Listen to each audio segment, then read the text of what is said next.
Si Miyaka Yuki ay pangkaraniwang mag-aaral lamang at malapit nang magtapos sa high school. Subalit dahil sa mahiwagang kapangyarihan ng isang aklat tungkol sa sinaunang Tsina na kung tawagin ay aklat ng 4 na tagapangalaga ng langit at lupa, nagawa niyang makarating sa syudad ng Conan. Isang mundo na kakaiba sa mundo na kanyang kinagisnan. Samantalang si Julie naman, isang kaibigan at kaklase ni Miyaka, ay nagpatuloy sa pagbabasa ng naiwan nilang mahiwagang aklat. Pagkatapos makilala ni Miyaka si Tamahome, isang binata na may tatak ng halimaw sa kanyang noo, nahuli naman sila ng mga sundalo ni Hotohori, ang emperador. Kung ganoon narinig ninyong lahat, ang dalagang ito magkakamit ng kapangyarihan ng Suzaku at hihirangin na tagapangalaga ng ating imperyo. Siya ang dalaga sa banal na templo ng Suzaku. Napag-alaman nilang lahat na ang babae sa alamat ay walang iba kundi si Miyaka, ang 7 tagapagtanggol ng Suzaku.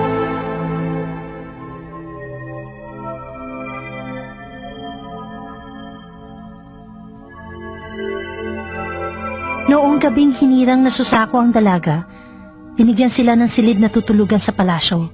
Habang namamahinga, napanaginipan ng dalaga ang mundong iniwan niya. Miyaka! Miyaka! Miyaka!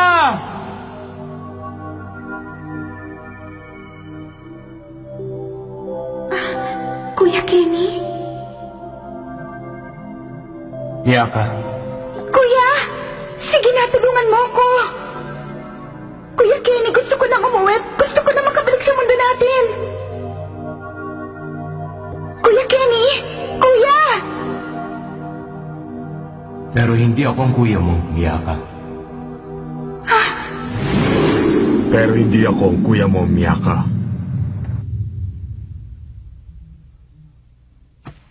Tamahome! Bakit ka nandito? Ano ginagawa mo sa kwarto ko? Ang yabang mo naman. Nagpunta ako dito kasi nag-aalala sa'yo ang emperador.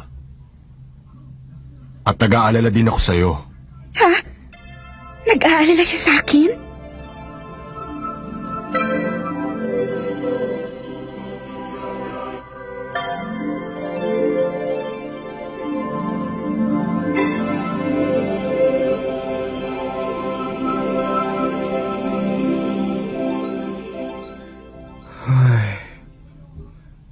Masyado na yata ako makisig.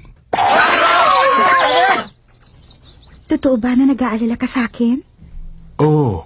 Mabuti naman. Lahat ng tao dito sa palasyo, ikaw ang pinag-uusapan. Talaga? Sabi nila nahirang na raw ang Suzaku. Salamat nga pala sa'yo, malambot ang hihigaan ko ngayong gabi. Inaalala mo lang pala ako para sa sarili mo eh. Huwag ka mag-alala, hindi ako nalulungkot.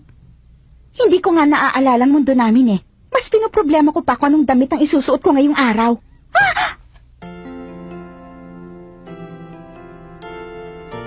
Sige lang, umiyak ka. Huwag mong pipigilan ang sarili mo. Umiyak? Kung gusto mo, ako muna magiging kuya mo. Walang bayad, libre.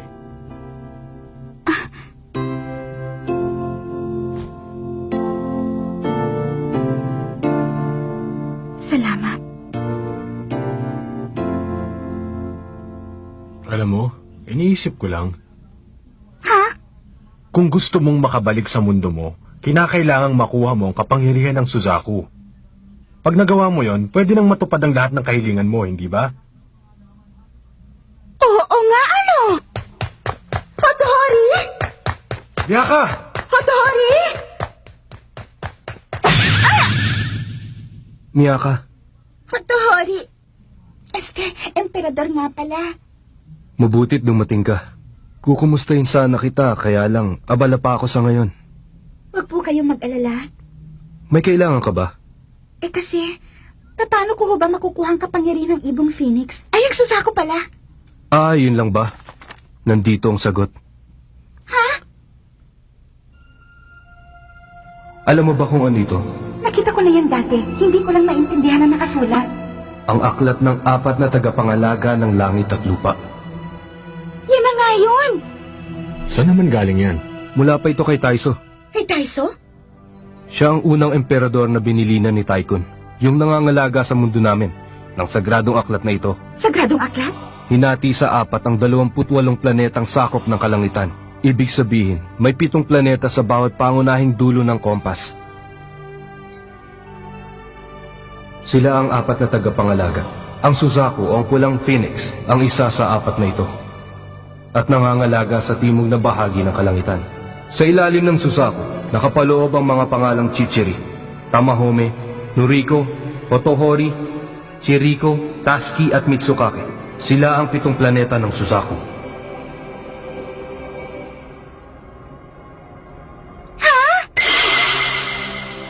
Ako si Hotohori, ang tubig ahas. Ikaw, Tamahome, ang alimango at isa sa 7 tagapagtanggol ng Suzaku. Babantayan mo ang Suzaku at bibigyan siya ng kapangyarihan. Dahil ayon sa sagradong aklat, ito ay alamat ng isang dalaga na natupad ang lahat ng kanyang kahilingan nang makuha niya ang 7 tagapagtanggol ng Suzaku. Ibig sabihin, pagkatagpuan ng 5 pang taon nagtataglay na tatak ng iba pang planeta sa kanilang katawan, Matutupad na ang aking mga kahilingan. Kailangan mo matagpuan ng iba pa sa sarili mong pagsisikap. Hindi mo makukuha ang kapangyarihan ng Suzaku hanggat hindi mo natitipon ang 7 ito. Tamahome, napansin mo? ang alin? Kasamang pangalan mo sa 7 planetang nabanggit. Oo nga, At ikaw rin, Hotohori, emperador pala. Siyempre naman. Nakakainis. Kaya naman pala siya mabait sa akin eh. mukhang nalungkot ka yata, Miyaka. Ha? Naku, hindi ah! O sige! Hahanapin ko na. Ang 5 pang natitira. Dalhin nyo dito ang lahat ng nangunguna sa literatura at pakikidigma! Kamahalan, mahal na Suzaku, narito na po ang mga nangunguna sa literatura at pakikidigma, gaya ng inyong inutos. Maraming salamat. Itaas ang kamay ng may nakatatak na letra sa katawan. Wala. Hindi naman basta-basta lalabas ang letra sa katawan eh. Baka nga hindi nila alam na may nakatatak sa kanila. Mabuti pa, susubukan ko muna ang kanilang mga galing. Pero sa totoo lang, sana yung natitirang 5 ay mga naggagandahang dilag. Sa totoo lang rin, sana yung natitirang 5 ay makikisig na binata. Umanda kayo!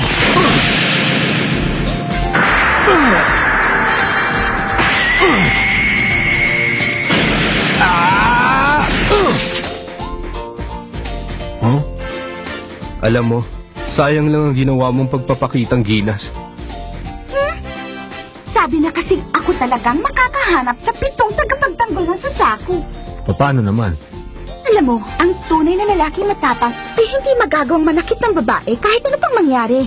Sabi nga nila, bihirang tumahol ang asong mangangagat. Kaya manood ka na lang.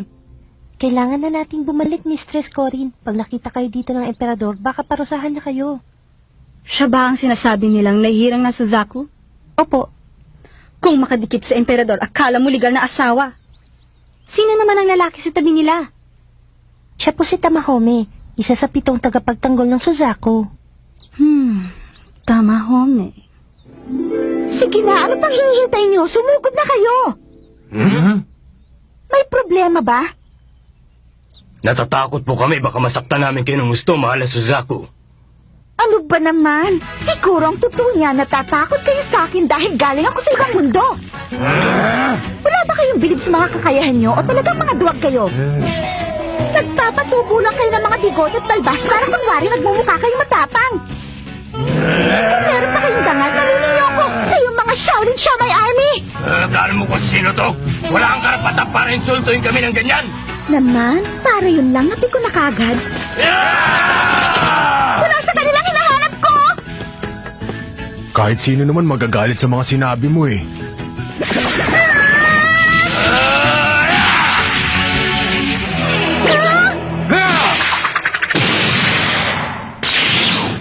Tama na! Hindi dapat kayo pumapatol sa babae!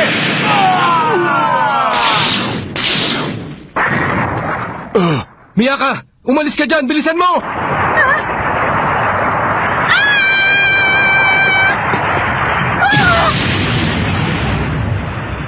Miyaka! at natabunan ng Suzaku nang biglang bumagsak ang pagoda. At... Ha? Ha? Bakit? May sugat ako! Aray ko, palagay ko nasugatan ako sa hita. Ang sakit eh. Pero siguradong hindi ako patay. Ha? Pero, imposible to. Ang damit na suot ng nahirang na Suzaku ay nabahira ng dugo mula sa kanyang tinamong sugat sa hita. Ibig sabihin ang nangyayari sa nahirang na Suzaku ay nangyayari din sa akin. Alisin nyo ng mga kahoy na yan, madali! Baka madisgrasya kayo, kamahalan. Pwede ba wag akong alalahanin mo? Wala na pong mali ang lahat na madirigma. Wala po kami sapat na lakas para alisin ang mga kahoy. Kung ganun, pabayaan nyo na ako. Kamahalan! Alam ko nahihirapan ka na. Tama na! Sabi nila, bantayan ko raw ang nahirang na Suzaku. Kaya sa lahat ng oras, ipagtatanggol kita, Miyaka.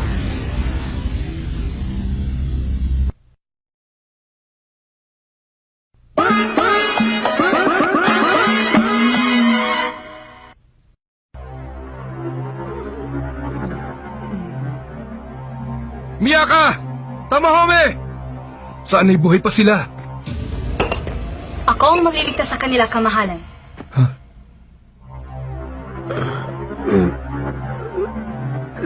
Di ko na kaya. Patay na.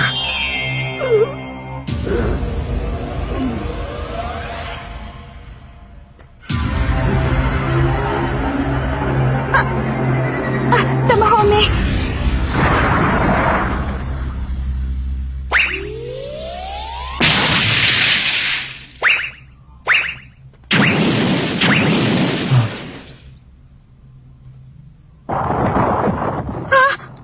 Nandito, buhay pa sila.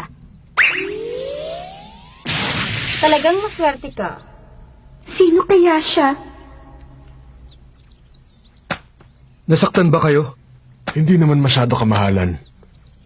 Tamahome, salamat at iniligtas mo ang Suzaku. Wala bang pabuya? Siyempre meron. Kahit napilitan ka, itinaya mo pa rin ang buhay mo para sa akin. Bakit? Na problema ba? Ginagawa ko lang ang isang bagay kapag gusto ko talagang gawin. Siguro sa ibang paraan at pagkakataon na lang kita sisingilin, Miyaka. Kung ganoon, maraming salamat. Medyo nanakit na ang likod ko. Pero Tamahome, ng mga oras na yun,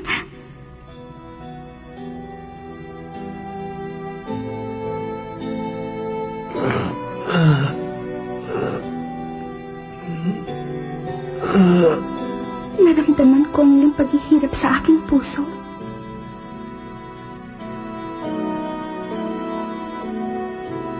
Ang sakit. Itinaya mong buhay mo para sa akin. Dahil ba sa akong nahirang na Suzaku? O dahil sa... Isa ka ba sa mga babaeng nakatira sa aking harem? Opo. Kakaiba ang lakas mo. Hindi kaya... Ha? Ano balak niyong gawin, kamahalan? Ipagpaumanhin mo. Pero meron kang... Ito po ba?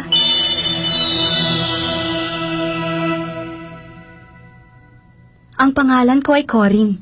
Pero ang isa pang pangalan ko ay Nuriko. Kung gano'n ay isa ka pala sa 7 tagapagtanggol. Ang ikatlong tagapagtanggol pala ay isang babae? Anong tinatawa-tawa mo dyan? Wala, masaya lang ako. Mabuti naman. Salamat at nakita natin kagad ng ikatlo. Salamat sa pagligtas mo sa amin, ha? Ako nga pala si Miyaka. Ha? Hindi ikaw ang gusto kong iligtas. Huh? Kundi ang lalaking ito.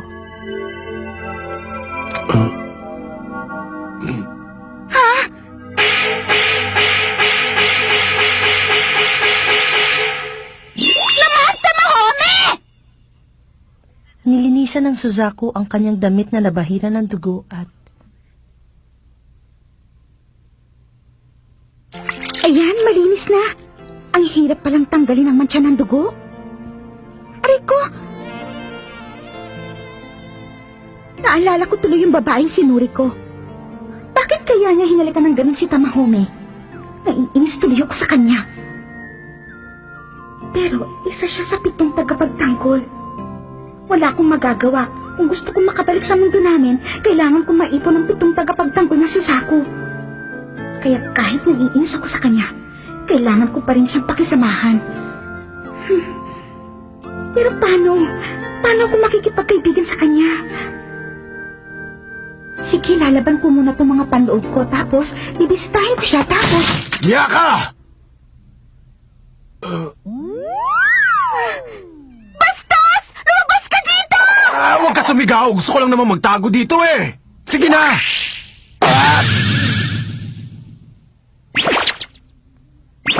Noriko? Pagpasadyan mo na kami sana, Miyaka! Masyado kasi siyang nagiging mahihain kapag kaming dalawa lang ang nasa silid ko! Tayo na tama!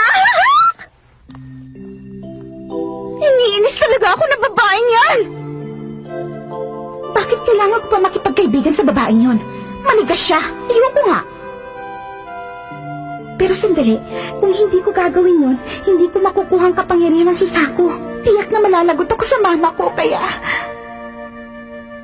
Anong sabi mo? Gusto mong manilbihan sa akin bilang alalay? Kung pwede sana. Pakawalan mo na ako!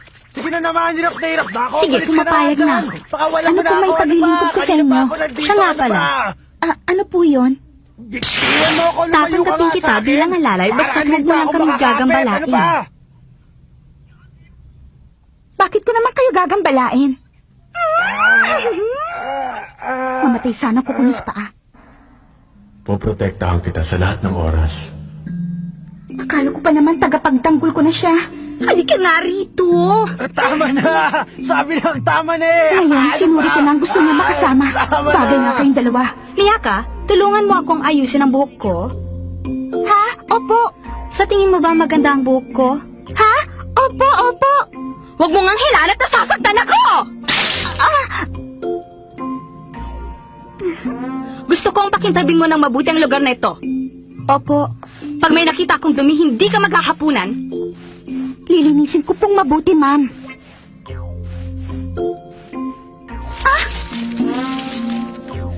Bakit hanggang ngayon madumi pa rin dito? Linis ako na yan kanina! Miyaka, tulungan mo naman ako! Salo! Tama! Iwan na natin ang babaeng ito at maghapunan na tayo. Para siyang Bella Flores sa buhay ko! Tigilan mo ng pagpapahirap kay Miyaka! Bakit mo naman ako sinisigawan, Tamahome? Dahil nagagalit na ako! Galit ka sa akin! Hmm? Nagagalit ka na sa akin. Ibig sabihin, mas gusto mo ang babaeng yan kaysa sa akin na nagligtas sa'yo. Teka, hindi naman yun ang ibig kong sabihin eh. Talaga? Hindi ka galit sa akin? Hindi. Hindi ka nagalit sa akin! Kung ganon, mahal mo pala ako! Teka, lalong hindi na ibig kong sabihin. Ang saya-saya ko, tama! Hindi na kayo nahiya sa mga sarili niyo! Aray! Tama!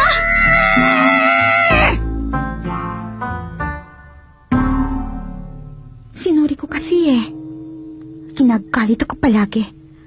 Pero, palagay ko mahal lang niya talaga si Tamahome. Ha? Ha? Tamahome! Anong ginagawa mo dito? Hindi ba dapat kasama mo ngayon si Mrs. Noriko? Tumakas nga lang ako sa silid niya eh. Ang swerte mo naman. Ang ganda-ganda na nagmamahal sa'yo. Alam mong hindi totoo yan.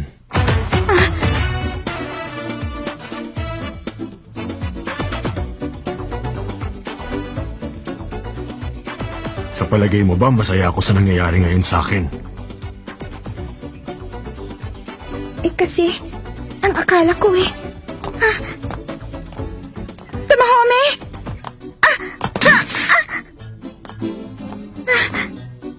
Ikaw kasi, dapat pag-iingatan mo ang sarili mo. Muling binendahan ng binatang si Tamahome ang sugatang binti ng Suzaku at sinubukang pagalingin ito. Makikita sa kanyang mga mata ang pangamba at pag-aalala para sa dalaga. Huwag kang gagalaw. Oh, Okay.